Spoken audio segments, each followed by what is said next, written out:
దేశంలో జమిలీ ఎన్నికలు జరిపేందుకు పార్లమెంట్లో ప్రవేశపెట్టిన 129వ రాజ్యాంగ సవరణ బిల్లు అలాగే కేంద్ర పాలిత ప్రాంతాల చట్టాల సవరణ బిల్లుకు సంబంధించిన జేపీసీలో అంటే జాయింట్ పార్లమెంటరీ కమిటీలో ప్రియాంక గాంధీకి చోటు లభించింది. వన్ నేషన్ వన్ ఎలక్షన్ పేరుతో ప్రభుత్వం ఏర్పాటు చేసిన ఈ బిల్లులపైన కాంగ్రెస్ తరపున ప్రియాంక గాంధీకి చోటు దక్కింది. లోక్సభ నుంచి 21 మంది, రాజ్యసభ నుంచి 10 మంది ఎంపీలకు చోటు దక్కింది.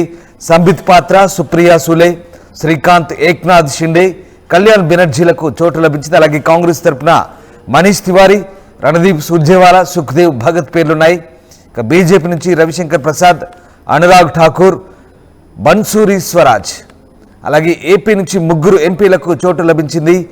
సీఎం రమేష్ అలాగే హరీష్, బాలయోగి, బాలశౌరిలకు చోటు దక్కింది. మొత్తం మీద కేంద్ర ప్రభుత్వం అత్యంత ప్రతిష్టాత్మకంగా తీసుకున్న వన్ నేషన్ వన్ ఎలక్షన్ బిల్లుకు సంబంధించి ఏర్పాటు చేసిన జాయింట్ పార్లమెంటరీ కమిటీలో కాంగ్రెస్ తరపున ప్రియాంక గాంధీకి చోటు దక్కింది.